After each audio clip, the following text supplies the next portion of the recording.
Hi and hello everyone. I'm gonna show you how to install NCurses development version on your Ubuntu machine. So I'm gonna use Ubuntu 12.10 for this installation. So first of all, you'll have to click your dash home and it will type terminal and it will show the result like this. So press your terminal icon, then it will give the window like this. You'll have to type sudo apt-get install NCurses dev. So it will start installing your NCurses development version. It is confirming whether I have to install the code NCurses version or not.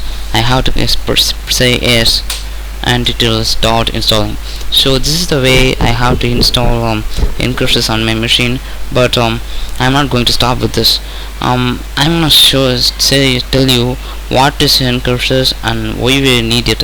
As you can see, it has a lots of logs, so we can program our GUI development with many programming languages or many window manager toolkits. But if you want to program text-based UIs, how will you do that? There's a method called terminal programming that is used for programming terminals or command line environments. For an example, if you want to create an application like this which says creating package list done blah blah blah, so it will need something called text-based interfaces. We can create text-based interfaces using NCurses only. There may be any other tool exist, but the most used one is NCurses. So I'm gonna use NCurses for development version, and stuff I'm gonna say is how we are going to use NCurses for future development of our terminal application development, and we can also create Windows based terminal applications. So we will see that by on our tutorials, and I'm gonna show you some basic commands on Linux. So first we have to start with cat command. So I'll have to create a text file. So we have a text file called test.txt. So test.txt, in that text file I have let me show you. This is my folder. I'm opening it up and it has test.txt file in it. Test.txt has a content called hello. So when we have the access to GUI environment, we can simply double click it and open it. We will see the hello content there. But what if you don't have access to GUI environment? So we need some tool to display the content of the test.txt. So the command used to display the content of test.txt in a terminal is cat space test.txt will do. So we are doing it. Cat space the file name will display the content of the file. So cat space test.txt shows the content hello in it. So this is the use of cat command. And the ls command is used to list the file in a directory. For an example, I am in a directory called home folder. It displays I am typing ls in it. I am seeing all the folders, everything. As you can see, desktop is listed here. You can see it, desktop, downloads, templates, everything is listed here. So as you can see, ls is a command which is used to list the files which are in a directory. So what if you want to create a directory through a command line?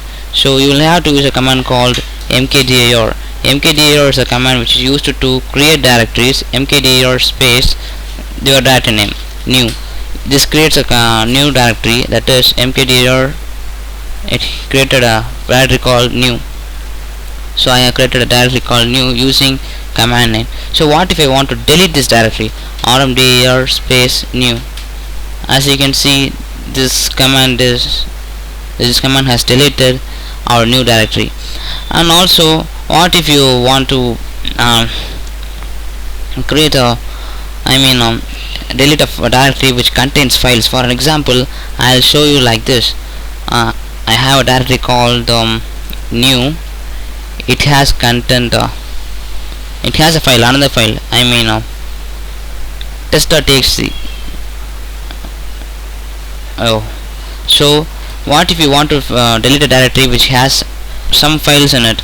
You can't simply delete the directory using rmdir space new. It will not delete this. It will show error like this.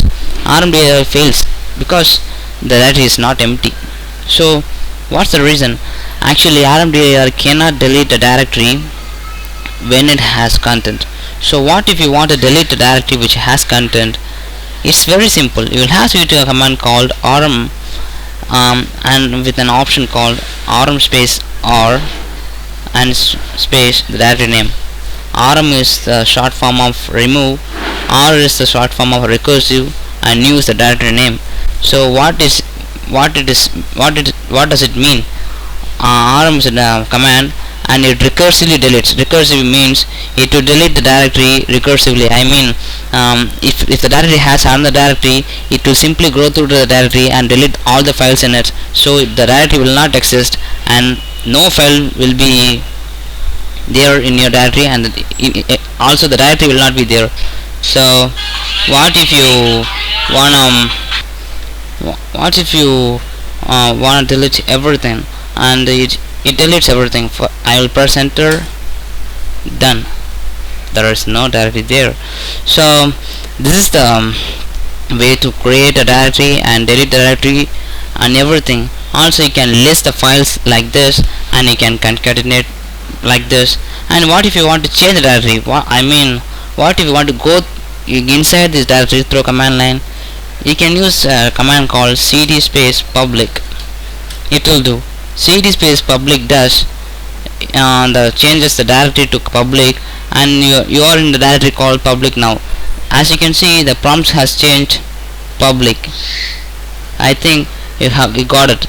So these are the basic commands to get started with Linux. So in the forthcoming tutorials I am going to show you how to program using NCurses. It will be fun. It will be very fun, and stay tuned. And don't forget to subscribe to my webpage, Facebook. Not a webpage, with my social networking page. Just a type, just a mistake. Facebook.com/idiotbala. Thank you.